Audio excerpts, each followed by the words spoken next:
Baik, selamat pagi. Saya, saya memperkenalkan diri saya dulu. Nama saya Nanda Puspitasari dari Prodi Manajemen 2021. Mata presentasi yang akan saya sampaikan di sini yaitu mengenai mata kuliah pengantar manajemen.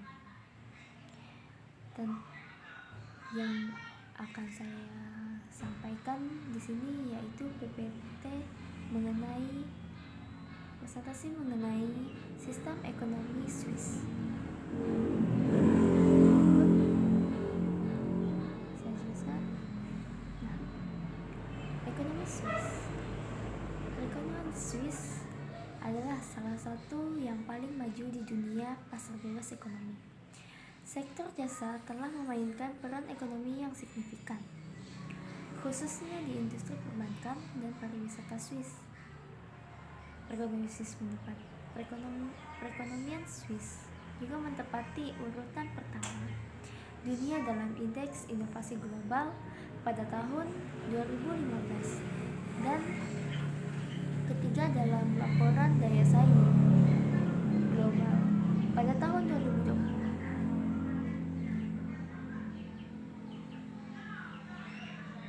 Menurut data Perserikatan Bangsa-Bangsa di tahun 2016, Swiss adalah negara terkurung daratan terkaya ketiga di dunia setelah Liechtenstein,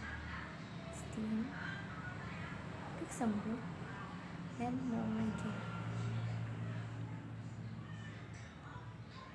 Mereka adalah satu-satunya 3 negara di dunia dengan PBB per kapita di atas $70 yang bukan negara kepulauan maupun negara negara. Berikut mata uang negara Swiss yaitu franc Swiss. Organisasi perdagangan yaitu EFTA, WTO, dan OECD.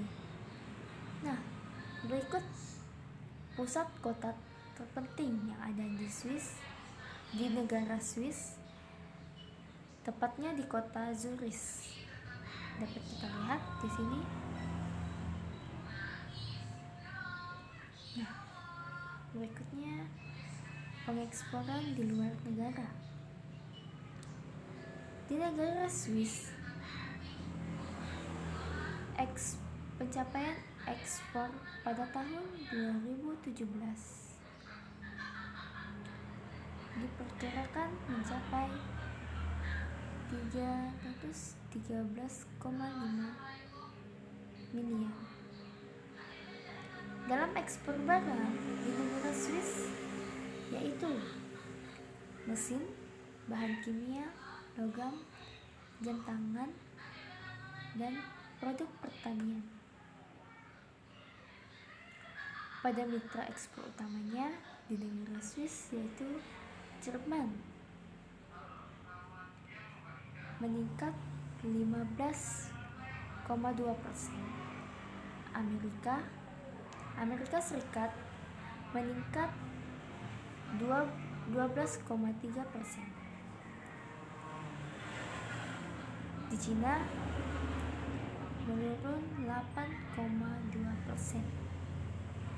Sedangkan di India bertambah 6,7%, Prancis bertambah 5,7%, Inggris Raya bertambah 5,7%, Hong Kong bertambah 5,4%, dan Italia bertambah 5,3%. Dan impor di dalam negeri Swiss pada tahun 2017 diperkirakan mencapai 264,5 miliar. Barang impor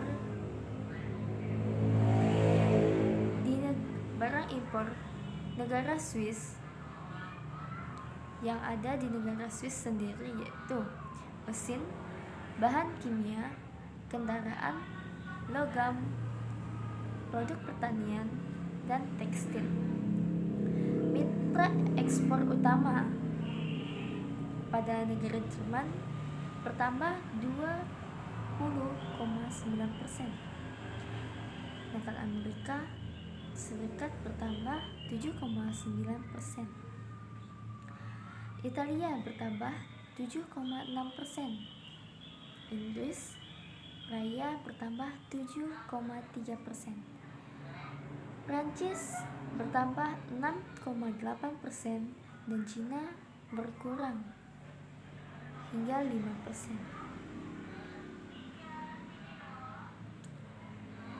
Nah, sektor ekonomi di negara Swiss, tepatnya di kota Zurich, pusat kota terpenting negara dan salah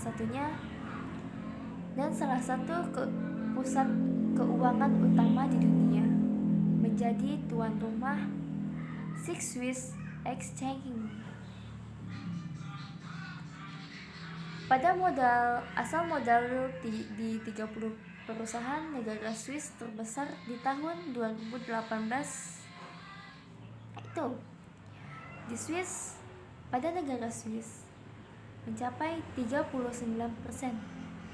dan negara Amerika Utara mencapai 33%.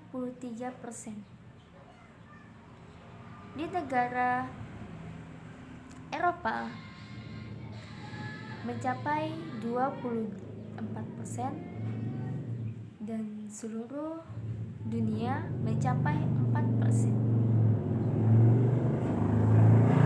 Dan pusat negara Swiss, yaitu di kota pusat ekonominya, terdapat gambar berikut yang ada di sini, bisa kita lihat. Nah, di negara Swiss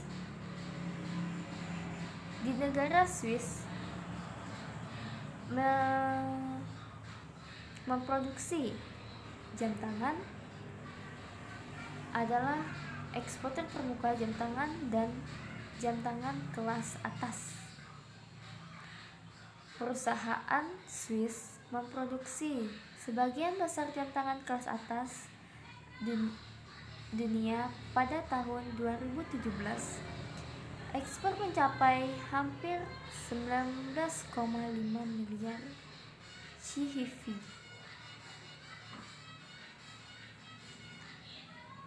Naik 19 pound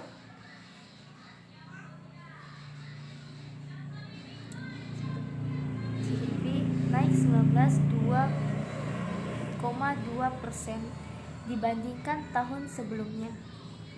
Pabrik jam tangan berlokasi sekitar pegunungan Jura di Kanton Jenewa, Vaud, Neuchâtel, Rhein, dan Jura. Perusahaan pembuatan jam tangan terkenal termasuk Rolex, Patek Philippe, Swatch, atau Richemont. Jam tangan diekspor ke Asia 55%, di Eropa 29%, di Amerika 14%, dan Afrika dan ASEAN mencapai hingga 1% saja. Di sini adalah sektor industri Swiss, memiliki industri farmasi paling kompetitif di dunia. Perusahaan farmasi besar di negara Swiss termasuk Novartis dan Roche. Selain jam tangan dan industri, negara Swiss juga memiliki sektor ekonomi lainnya, yaitu pertanian, trade, tourism, banking, and financing.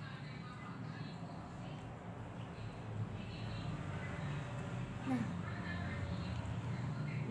tenaga kerja di negara Swiss pada tahun 2003 mengalami puncak kebangkrutan sehingga berubah menjadi pesimis, PHK besar-besaran di mana-mana, dan pemecatan oleh perusahaan akibat perlambatan ekonomi global. Serikat Pekerja Swiss telah melakukan pemogokan di beberapa perusahaan. Swiss International Airlines, yaitu di Swiss International Airlines, Coca-Cola, dan Oranje Economy. Akibatnya pemogokan tetap termasuk yang terendah di OECD. Swiss merupakan tenaga kerja yang terampil dan damai.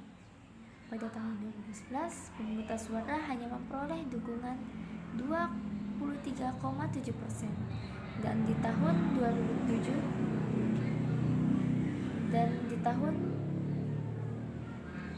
20 September 2020, para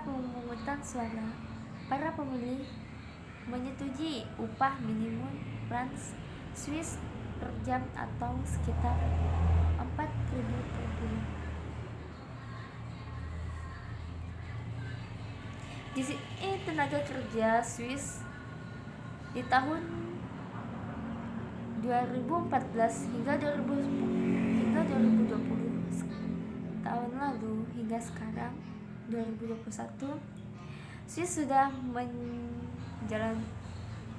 menjalani kejayaan sistem ekonomi yang telah dibuat pada tahun 2013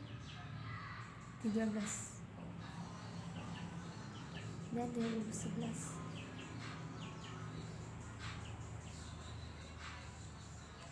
Berikutnya, distribusi pendapatan dan kekayaan di negara Swiss. Pada tahun 2013, pendapatan rumah tangga rata-rata di negara Swiss yaitu sekitar 124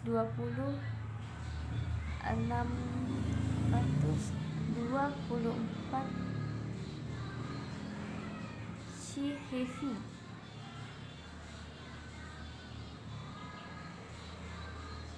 Pajak dan ansuran kesehatannya wajib adalah 85.560 CHF. Pendapatan kotor rumah tangga di negara Swiss dengan pendapatan per kapita mencapai 30.594 US dollar PPP untuk tahun 2011. Pada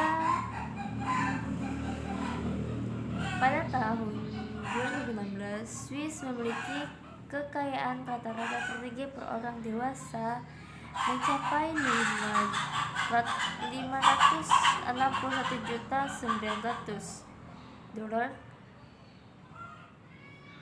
dan itu sudah mencapai kekayaan pada perorangan orang dewasa tersebut.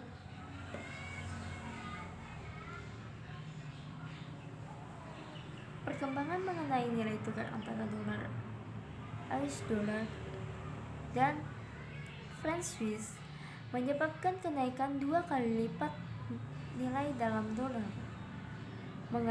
setelah mengalami krisis keuangan tahun 2007 hingga 2008. Kini Swiss rata-rata orang berpenghasilan cukup untuk biaya hidup yang tinggi di negara Swiss tersebut.